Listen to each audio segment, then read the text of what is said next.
names and attributes, to the extent my heart really starts shaking. And this man, his heart starts shaking just by mentioning Allah subhanahu wa ta'ala's names and attributes. And I start praying and asking Allah for him everything you can think of. Good to his health, his wealth, his family, you name it. In dunya, in the akhirah, everything. And the man crying, Ameen, Ameen, Ameen, crying.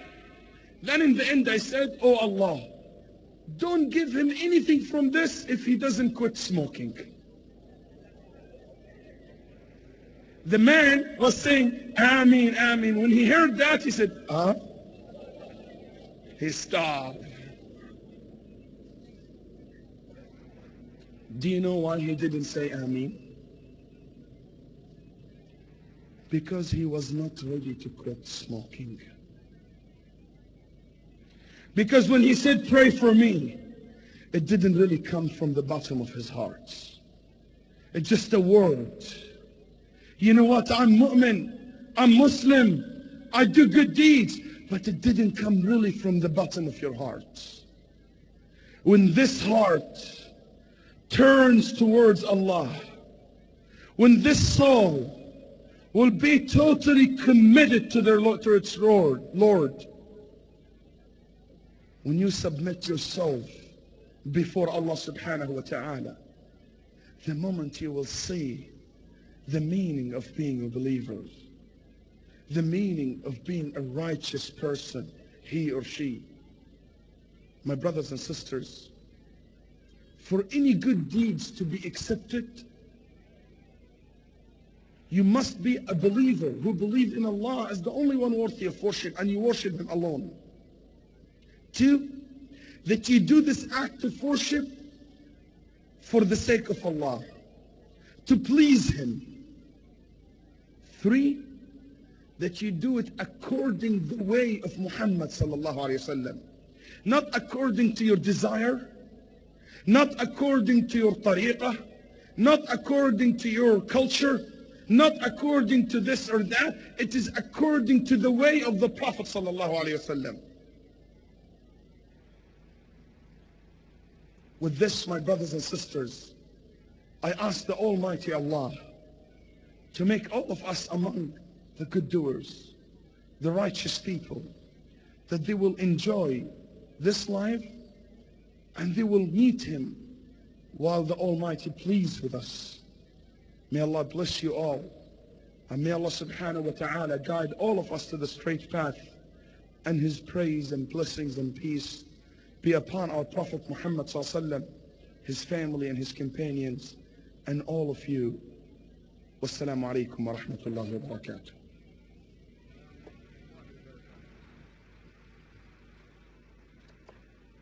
Jazakallah khair, inshaAllah.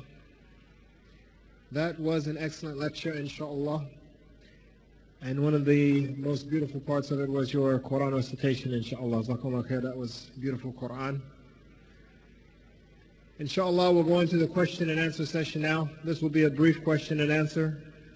We have some of our volunteers and some of our non-volunteers who have responsibilities to their families, so we need to get them home on time.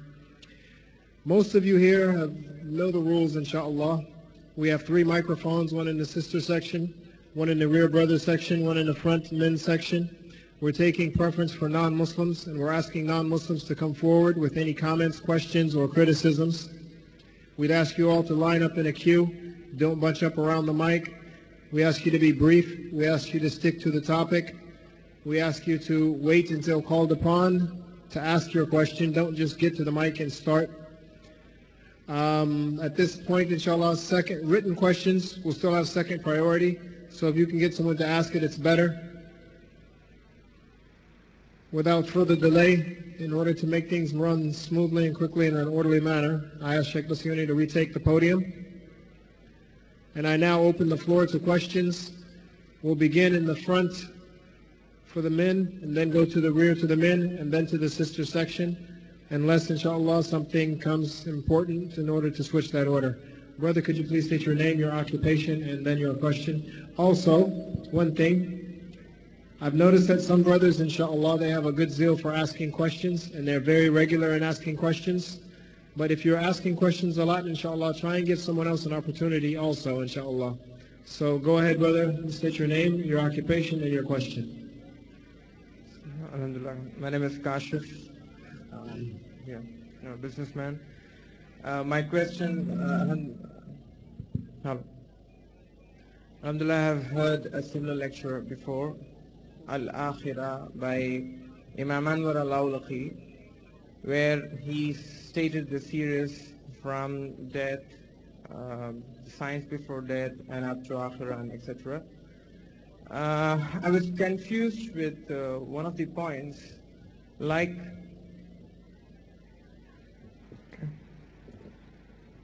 I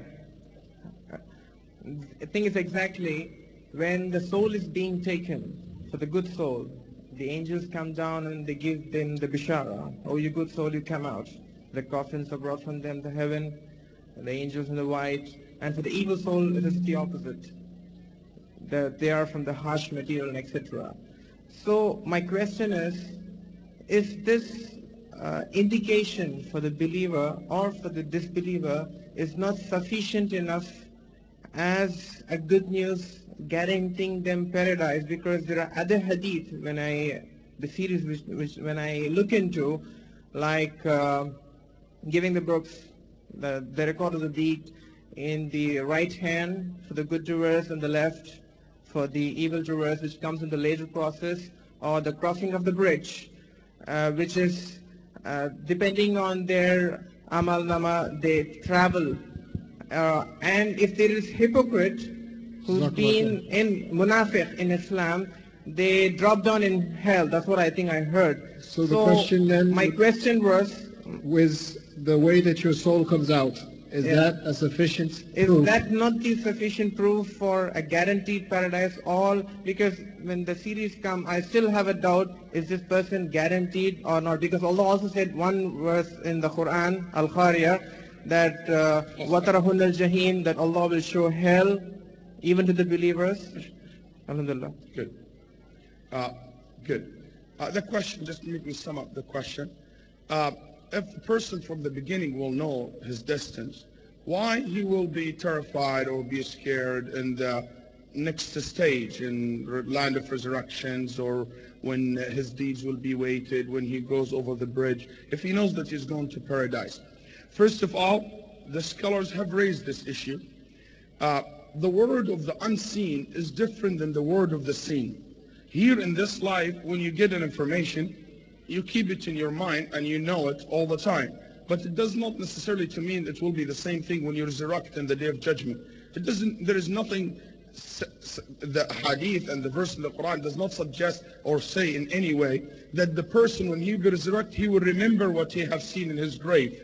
So maybe he forgot, he's not aware of what happened in his grave. And that's happened in every stage. As you heard, it's a 50,000 years where people really can not be aware of that particular stage when he's been giving a certain bishara or a glad tiding, but it does not necessarily mean it will continue with him after that. That's one. Two, still even when you know, when somebody gives you good news, but because the situation is so hard, it still shakes your heart. So you need reassurance. You need to be reassured about this. Like for example, if I tell you that it is going to be fine, inshallah, the weather is going to be a little bit cold, but it's became so cold in a sense, it raises even doubts in your heart. This is in dunya, in this life. So what about the next one?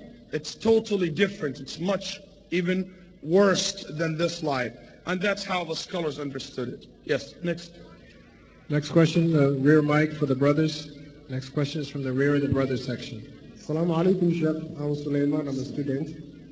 And before first I ask my question, I would like to request the organizing committee to give us enough time to ask